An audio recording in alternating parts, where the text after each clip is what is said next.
Salve amigos do canal, muito boa noite a todos, iniciando a semana com mais um vídeo aqui para o Detetives, para a gente falar de Vasco. Sei que você não está nem um pouco animado com a fase do Vasco, mas é o nosso dever passar para vocês o que está rolando com o Clube Cruz Maltino. Vou destacar aqui neste boletim as cobranças sobre o time que produz, joga bem, mas não consegue ganhar os seus jogos no Brasileirão, desde que o campeonato retornou aí da pausa do Mundial. E esse discurso do Diniz tem irritado alguns torcedores e isso acaba fazendo com que o treinador seja alvo de críticas. Vou falar também da preparação para encarar o Santos no próximo domingo lá em São Paulo e encerrar aí com a questão dos reforços, tais reforços prometidos que não chegam nunca. Essa demora também, olha, está sendo alvo de críticas e tem prejudicado demasiadamente o time, que vem perdendo titulares importantes e vai ter que buscar as opções dentro do próprio grupo. Então, vou atualizar para vocês a situação do Andrés Gomes, do Carlos Cuesta, que a priori são os dois alvos do Vasco para este início de janela. Portanto, cola aqui desde já, larga o like, compartilhe o conteúdo do amigo, me assista ao final e fortaleça o canal com a sua ajuda. Bom, meus amigos, segue o Vasco tropeçando em suas próprias pernas no Brasileirão. A coisa tá tão feia que nem no seu próprio estádio, onde era o seu maior aliado e onde conquistava a maioria dos pontos, a coisa tá caminhando bem. Ontem empatou com o Atlético Mineiro em São Januário, numa rodada onde precisava vencer para sair do Z4. Não conseguiu. E agora tome pressão pela frente para esse duelo contra o Santos no próximo domingo. O Santos, que está motivado pela vitória de virada contra o Cruzeiro lá fora, agora vai querer fazer o seu dever de casa para subir na tabela, mesmo com o jogo sendo disputado no Morumbi. Não tem outro resultado para o Vasco que não seja a vitória. Só a vitória fará o time deixar o Z4 na próxima rodada. E se não buscar os 3 pontos, seguirá na tal zona da confusão. E para esse jogo, o Diniz já tem uma dor de cabeça antecipada. A ausência do artilheiro Verratti, que embora não esteja passando por um bom momento, é o atual comandante do ataque Cruz Maltino. O Verratti está suspenso pelo 3º cartão amarelo e sem um reserva, o técnico terá que quebrar a cabeça para adequar um substituto na sua posição.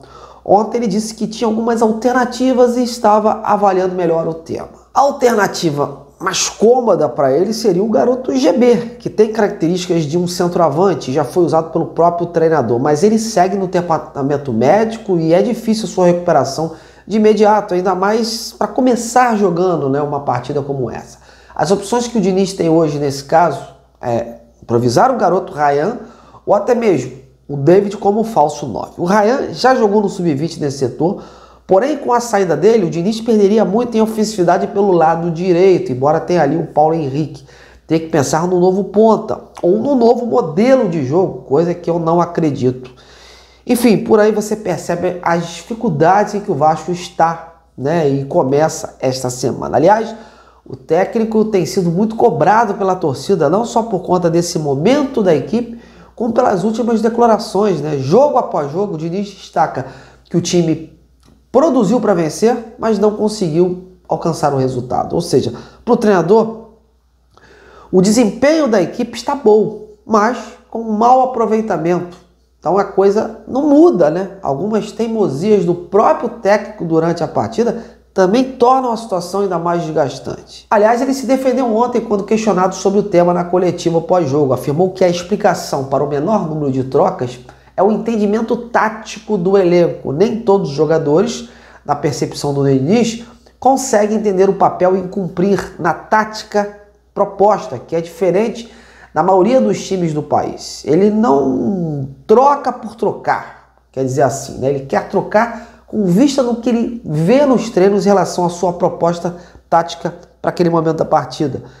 Ele concorda que realmente é uma situação incômoda que o Vasco vive com o time do Z4, mas insiste no discurso de o que dá a ele uma confiança daqui para frente é que o time consegue produzir sob situações adversas e uma hora a bola vai entrar por conta dessa produção de chances. Só que tá difícil, né, Diniz? Enquanto isso, o time vai ficando para trás, o campeonato tá avançando e o campeonato do Vasco acaba sendo o quê? Mais uma vez, a permanência da Série A, a fuga de um rebaixamento, que deixa o torcedor com toda razão decepcionado. E aí, meus amigos, a gente vai entrar no assunto que reforços. Como vocês podem ver, Jogo após jogo, o Vasco vai perdendo titulares. Já não tem um bom banco de reservas. O time é escasso de opções. E o treinador fica obrigado a buscar soluções no próprio grupo está aí. O que fazer diante disso? Valorizar a base? Insistir nesses jogadores que lá estão? Ou buscar no mercado novas caras que possam mudar o patamar da equipe? Pois a diretoria do Vasco está focando nessa última opção. Só que, meus amigos, a janela abriu dia 10 de julho, hoje é dia 11 de agosto e só chegou o Thiago Mendes de volante e o Cauã Barros, que era jogador do Vasco e foi antecipado seu empréstimo aí lá na América Mineiro. E o Thiago, que por sinal não consegue ser titular e o pouco que jogou já tomou 2 cartões amarelos. Um mês e nada dos reforços prometidos lá atrás de se incorporarem nesse elenco. Muita demora e um silêncio absurdo. O Vasco hoje, galera, tem como foco as negociações com o Andrés Gomes para o ataque e o Carlos Cuesta para a zaga. 2 colombianos, mas são situações distintas e que não estão muito claras em termos de definições e chegadas. Uma coisa é certa, a situação vai ser resolvida essa semana. O Gomes, atacante, é o mais próximo. Só que na semana passada, o Vasco chegou realmente a um acordo com o Rennes, mas de forma verbal, apalavrado. Acontece que um negócio só é concretizado quando está assinado. Eu tinha trazido aqui, na última sexta-feira, no boletim que eu fiz, a informação que estava rolando nessa negociação. Faltavam algumas concordâncias do Rennes com o que foi combinado em termos de palavras e alguns detalhes burocráticos para a situação avançar e ele ser liberado para viajar para o Brasil e assinar com o Vasco. Essa foi a informação que eu tive passada por um dirigente do clube francês na semana passada.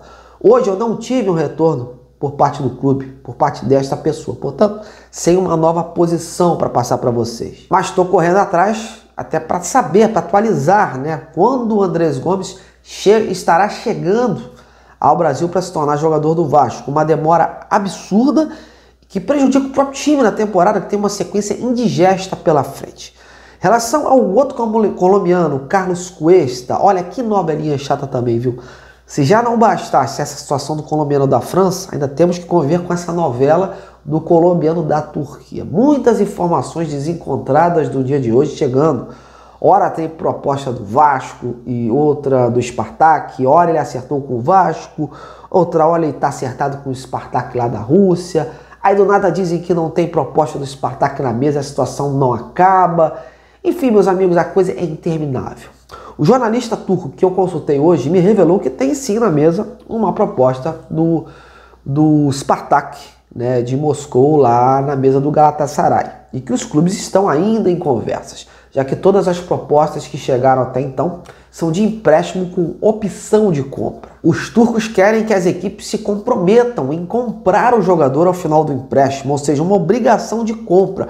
E aí vou falar mais alto que os valores colocados na mesa, né? O atleta, por sua vez, tinha sim uma preferência de seguir na Europa, mas óbvio que vai escolher a melhor oferta financeira para ele, né? O projeto esportivo também é interessante, mas futebol é isso, né? Quem pagar mais, leva.